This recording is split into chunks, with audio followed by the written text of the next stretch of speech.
Être ressuscité d'entre les morts est plus qu'un fait insolite ou inédit. C'est un fait incroyable. Et pourtant, la foi chrétienne est fondée sur la résurrection de Jésus-Christ d'entre les morts. Devons-nous croire aveuglément que Jésus-Christ est ressuscité d'entre les morts ou existe-t-il des évidences qui confirment ce fait? Avant de répondre à cette question, considérons deux religions qui ont un nombre assez significatif d'adeptes à travers le monde entier. Je veux parler de l'islam et du bouddhisme. La foi dans l'islam n'est pas une foi supportée par des évidences.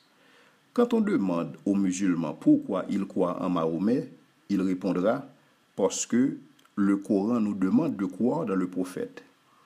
Et quand on lui demande pourquoi il croit dans le Coran, il dira parce que le Coran, c'est la parole d'Allah, c'est la parole de Dieu. Et si maintenant on lui demande pourquoi est-ce qu'il croit que le Coran, c'est la parole de Dieu, et là il répondra tout simplement parce que le Coran est la parole de Dieu. Et ceci nous amène tout simplement à un raisonnement circulaire qui n'aboutit à rien. Donc le musulman, il utilise le Coran pour justifier le Coran. Et ça n'a absolument aucun sens.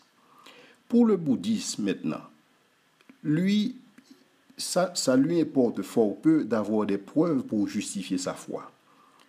Tout ce qui est important pour lui, c'est d'arriver à un stade d'illumination ou au stade qu'ils appellent le moksha, c'est le stade où toute dette karmique est payée. Et donc, pour lui, le fait de pouvoir justifier sa foi n'est pas important. Par contre, le christianisme semble être la seule religion à pouvoir justifier sa foi, à vouloir justifier sa foi par des évidences. Et donc, le christianisme est bâti sur le fait que Jésus-Christ est ressuscité d'entre les morts. Et c'est ce que Paul nous dit dans 1 Corinthiens, le chapitre 15, où Paul dit que si Christ n'est pas ressuscité d'entre les morts, notre foi est vaine.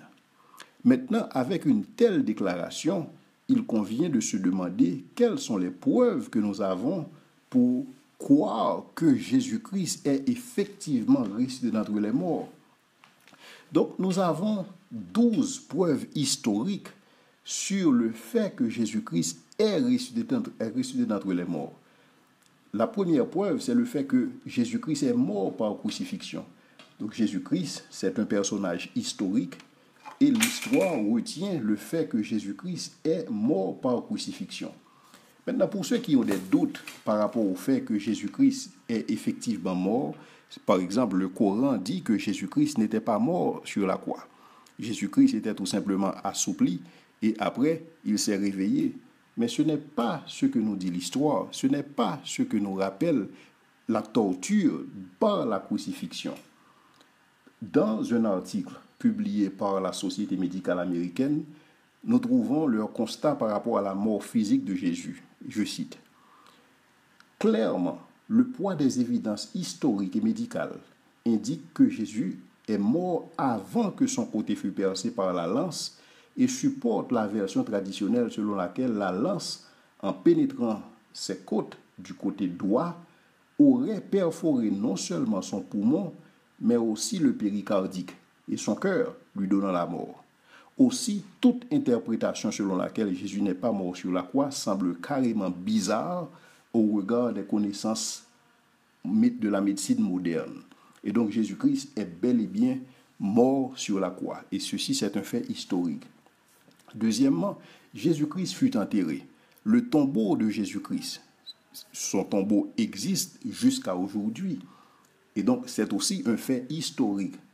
Maintenant, nous trouvons aussi dans l'histoire le fait que, troisièmement, les disciples avaient perdu espoir dans le fait que Jésus-Christ était mort. Donc, ceci rappelle encore le fait que Jésus-Christ était effectivement mort. Quatrièmement, le tombeau fut trouvé vide après quelques jours. Et ce tombeau existait bel et bien à Jérusalem. N'importe qui pouvait visiter le tombeau pour s'assurer effectivement que le tombeau était vide. Mais nous voyons plus tard, cinquièmement, que les disciples ont relaté le fait qu'ils ont vu Jésus-Christ ressusciter. Et ceci a eu un impact sur eux. Et là, nous parlons de gens qui ont vu Jésus-Christ, pas seulement individuellement. Certains ont vu Jésus-Christ individuellement, d'autres l'ont vu en groupe. Les disciples l'ont vu à plusieurs reprises. Et 500 disciples au moins ont eu l'opportunité de voir Jésus-Christ ressuscité. Et ceci, c'est un fait historique. Sixièmement, nous voyons la vie des disciples être transformée. C'était des gens qui auparavant doutaient. C'était des gens qui auparavant étaient timides. C'était des gens qui auparavant avaient peur de s'exprimer pour le Christ. Maintenant, nous les voyons publiquement faire des déclarations pour Jésus-Christ. Maintenant, comment expliquer ce revirement? Comment expliquer ce changement soudain qui se produit dans la vie des disciples, si ce n'est le fait pour eux d'avoir vu le Christ ressuscité? Septièmement, nous voyons le message que proclamait la première Église. C'était le message centré sur la résurrection de Jésus-Christ. Et c'est ainsi que Paul disait que ce que j'ai reçu, c'est ce que je vous annonce, c'est que Jésus-Christ, il est ressuscité d'entre les morts. Et ça, c'était le credo de la première Église. Et donc, Jésus-Christ, ce que nous voyons son message, huitièmement, être proclamé à Jérusalem, que Jésus-Christ, il était mort et qu'il fut enterré et il ressuscita le troisième jour. Neuvièmement, nous voyons en réponse à ce message, l'Église est née et a grandi. Et ça encore, c'est un fait historique. Donc, nul ne peut nier ces choses, ce sont des faits. Dixièmement, ce qu'on constate, on constate que le jour d'adoration a changé. Le jour d'adoration est passé du samedi au dimanche. Et ça, c'est une preuve puissante, particulièrement pour les Juifs, parce que les Juifs ont grandi dans le strict respect du sabbat. Maintenant, nous voyons ces Juifs changer de jour d'adoration. C'est parce que quelque chose s'était produit et qu'il y a eu un effet et qu'il y a eu un impact sur ces gens. Et ça, c'est encore la résurrection de Jésus-Christ. Onzièmement, nous voyons Jacques, le frère de Jésus-Christ, qui, lui, le sceptique qu'il était, maintenant, il s'est converti dans le christianisme. Maintenant, il est devenu disciple de Jésus-Christ et il proclamait Jésus à Jérusalem. Et donc, la question qu'il convient de se poser, qu'est-ce qui a pu transformer la vie de Jacques?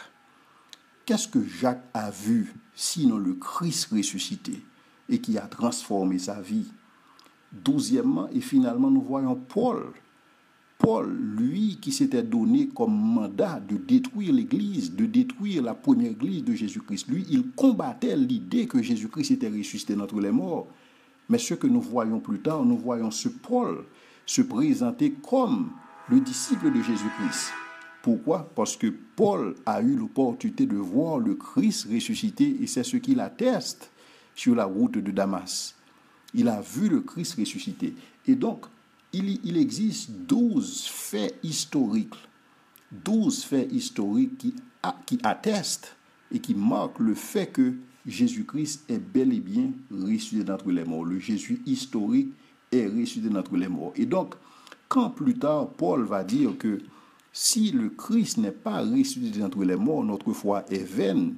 Et donc, nous avons cette responsabilité de sonder les Écritures, de sonder l'histoire, pour voir effectivement sur quoi est-ce que cette foi chrétienne est basée. Cette foi chrétienne est basée sur le fait que Jésus-Christ est ressuscité d'entre les morts. Et ça, il existe des faits historiques pour le prouver. Donc, n'importe qui peut faire ses recherches pour voir effectivement est-ce qu'il existe des évidences, est-ce qu'il existe des preuves pour bâtir sa foi sur le christianisme. Et donc, quand j'ai parlé des 12 faits historiques qui témoignent du fait que Jésus-Christ est ressuscité d'entre les morts, mais n'oublions pas les expériences personnelles que nous faisons avec le Christ, parce qu'on peut connaître le Christ, on peut l'expérimenter personnellement, et ceci c'est une preuve indéniable. Personne ne peut nier l'expérience que vous faites avec le Seigneur, mais cependant l'expérience que vous faites avec le Seigneur ne confirme pas que le Seigneur est effectivement ressuscité. Donc ceci, c'est une preuve personnelle, mais il existe aussi des preuves historiques qui peuvent attester de ce fait, que Jésus-Christ, il est venu, il est mort, il est ressuscité et il revient bientôt. Amen.